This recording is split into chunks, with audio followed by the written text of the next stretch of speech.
अभी वार्ड संख्या 19 में आए हुए हैं। यहाँ पे बहुत सारे कैंडिडेट हैं, लेकिन एक कैंडिडेट का इन दिनों खासा चर्चा है। गुड्डी देवी जो है यहाँ से चुनाव मैदान में हैं और जो निवर्तमान पार्षद है उनका ये कहना है कि हम लोग वार्ड में 5 साल में बहुत सारे वर्क को कराए हैं, लेकिन विरोधी लोगों का कहना है कि 5 साल में वार्ड का कोई विकास नहीं हो पाया और तमाम मुद्दे पे हम जुड़ेंगे। सबसे पहले तो बहुत-बहुत स्वागत है नेशन टीवी बिहार पे आपका। हाँ, अच्छा क्या नाम लिखते हैं सर? अचल बिहारी नाम है मेरा। ऐसे मुकेश जी के नाम से हम प्रचलित है। अच्छा सर, यहाँ पे जिस तरीके से चुनाव हो रहे हैं, खासकर वार्ड संख्या 19 की अगर बात करें, तो यहाँ पे लोगों का कहना है कि 5 साल में कुछ लोग कह रहे थे कि काम भी हुआ है, कुछ लोग कह रहे हैं कि कोई काम नहीं हुआ है। आपके नज़र में क्या लगता है, आपका वार्ड का विकास, मोहल्ला का विकास हो पाया? विकास के नाम पर लूट हुआ है, ठीक है। बात तो चाहे जो भी चुनाव हो, बड़ा चुनाव हो, छोटा चुनाव हो, कैंडिडेट चाहे कोई भी हो, सबके पास मुद्दे दो ही होते हैं। एक तो विकास और दूसरा भ्रष्टाचार। लेकिन विकास किसका? चुनाव से पहले विकास की बात होती है मतदाताओं की। हम आपका विकास करेंगे, वार्ड का विकास करेंगे, ये करेंगे, वो करेंगे। लेकिन जब ही चुनाव समाप्त होता है, जो विनिंग कैंडिडेट होता है, वो अपने विकास में लग जाता है। विकास तो होता है, लेकिन मतदाताओं का विकास होने की जगह वो नेता का विकास होना शुरू हो जाता है। आपका हम पोस्टर देखे हैं, उसमें एजुकेशन को आप प्रमुखता से उसको उठाए हुए हैं कि हम लोग अगर चुनाव जीतते हैं, तो जो ज़रूरतमंद लोग हैं, स्टूडेंट्स हैं, उन लोगों को हम लोग 6 महीना जो है कंप्यूटर का जो है प्रशिक्षण करवाएँगे। तो कैसे करवाएँगे? क्या प्लान बनाए हुए हैं? मेरे पास ऑलरेडी कंप्यूटर सेंटर हम चला रहे हैं, पहले से भी। और जहाँ तक शिक्षा की बात है, तो मेरे पिताजी प्रधानाध्यापक से रिटायर हैं और वो सामान्य शिक्षक नहीं थे। निश्चित रूप से वो डेडिकेटेड थे इस क्षेत्र में। यहाँ का जो भी स्कूल है, शिव दुलारी उच्च विद्यालय, शिव दुलारी मध्य विद्यालय, नवजीवन पुस्तकालय, यह सब उन्हीं के सौजन्य से खड़ा हुआ है।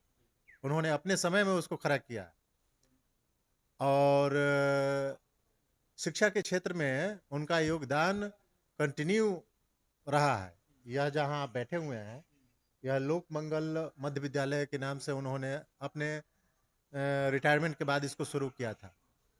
इसको भी इसी ध्यान में रखकर कि वहाँ शिक्षा की स्थिति फिर खराब हो रही है, तो हम अपने स्तर से उन गरीबों को देंगे जिनके पास पैसे का अभाव है, जो अच्छे कॉन्वेंट में अपने बच्चों को नहीं डाल सकते हैं, और यहाँ व्यवस्था चल रही थी। एक सवाल और है कि सोनपुर में ज़्यादातर वार्ड को हम लोग देख रहे हैं तो विलेज एरिया पड़ता है ना? कुछ एरिया है, बाज़ार है, जैसे स्टेशन से हो गया आपको गाय बाज़ार तक जो है बाज़ार है। अन्य जो एरिया है इसका अभी भी विलेज एरिया है यूँ कहें तो। लेकिन क्षेत्र बहुत ज़्यादा है। नगर परिषद जो है नहीं बन पाया इस बार जो है कई बिहार के कई जो है शहर को जो है नगर परिषद में तब्दील किया गया। इसमें एक सोनपुर भी शामिल था, इसको नहीं बनाया गया। आप क्या कहेंगे, कहाँ पे गड़बड़ी हुई है? निश्चित रूप से इसको नगर परिषद में परिणत होना चाहिए। इसको माने राजनीतिक स्तर पर इसमें कमजोरी झलकती है। और हम लोग अगर आते हैं तो निश्चित रूप से इसके लिए गंभीर प्रयास करेंगे, ताकि क्षेत्र का फैलाव हो सके, ताकि विकास में आसानी होगी। फंड आएगा तो क्षेत्र का विकास बढ़ेगा। कितना दिन में वार्ड में काम जो है दिखना शुरू हो जाएगा? हम लोग तो जाते हैं चुनाव के 1 साल बाद भी गए हैं। अभी पंचायत चुनाव पिछले बार हुआ, अभी हम लोग जा रहे हैं पंचायतों में तो देख रहे हैं कि काम कुछ भी नहीं हो पाया। पूछने पर कहा जाता है कि डोंगल में प्रॉब्लम है, डोंगल सिस्टम क्या अभी आ गया है पंचायतों में। उसके बाद जो है फंड नहीं मिला तो साल भर ऐसे ही निकल जाता है, कुछ-कुछ करते-करते 5 साल बीत जाता है। वार्ड में कोई काम नहीं होता है, पंचायत में कोई काम नहीं होता है, तो लोग जो है प्रतिनिधि बनने के बाद ये सब चीज़ जो है करते रहते हैं। क्या लगता है? तो फंड तो जो है सो सरकार के जिम्मे है, और यहाँ के प्रतिनिधियों के जिम्मे तो कुछ है नहीं। तो वहाँ से फंड लाने का प्रयास किया जाए। वार्ड में कितने लोग जो है अपना टैक्स भरते हैं नगर परिषद में? क्योंकि बहुत सारे लोग ऐसे भी हैं जो लोग टैक्स नहीं भरते हैं। तो यहाँ पे टैक्स वसूली होता है नगर परिषद के द्वारा। बिल्कुल टैक्स वसूली होता है, और मैक्सिमम लोग टैक्स देते हैं। टैक्स जमा करने में कहीं कोई कोताही नहीं है। हाँ। फिर लौटेंगे, लेकिन मैडम से भी थोड़ा जुड़ लेते हैं, चूँकि ये अभी उम्मीदवार हैं यहाँ के गुड्डू देवी। मैडम, क्या लगता है माहौल जिस तरीके से आप भी चुनाव मैदान में हैं, उम्मीद क्या कुछ किया जाए? महिला सीट है, महिलाओं के लिए क्या कीजिएगा? महिलाओं के लिए मेरे तरफ से एक कहना है कि मेरे 19 नंबर वार्ड में जो नहीं हुआ है, इसीलिए हम खड़े हुए हैं, जो करके दिखाएंगे। जो अगले ने नहीं किया है उसको हम पूरा करेंगे। सबसे पहले क्या सोचे हुए हैं? सर तो बोल रहे हैं कि इससे जो है वार्ड में जो भी काम है, खासकर एजुकेशन पे आप लोग जो है जोर दे रहे हैं। महिलाओं के लिए भी कुछ ज़रूरी है, जो लोग चुनाव जीतने के बाद फिर नहीं हो पाता है। क्या अपने तरफ से बनवाएंगे, आधार कार्ड, पैन कार्ड, सब चीज़ में अपने तरफ से देंगे। कंप्यूटर क्लास 6 महीने का निःशुल्क करवाएंगे। अच्छा, यहाँ पे आपने वादा किया है कि भ्रष्टाचार मिटाना है, तो यानी कि आपके वार्ड में अभी भ्रष्टाचार है।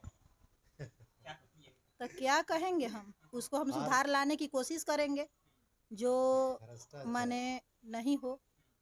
और क्या हम कोशिश ही ना करेंगे? हम यही सोचे हैं, मेरे पास कुछ चीज़ का कमी नहीं है। हम इसीलिए खड़ा हुए हैं कि जो मेरे पास फंड आएगा उसको हम अपने वार्ड नंबर 19 में खर्च करेंगे।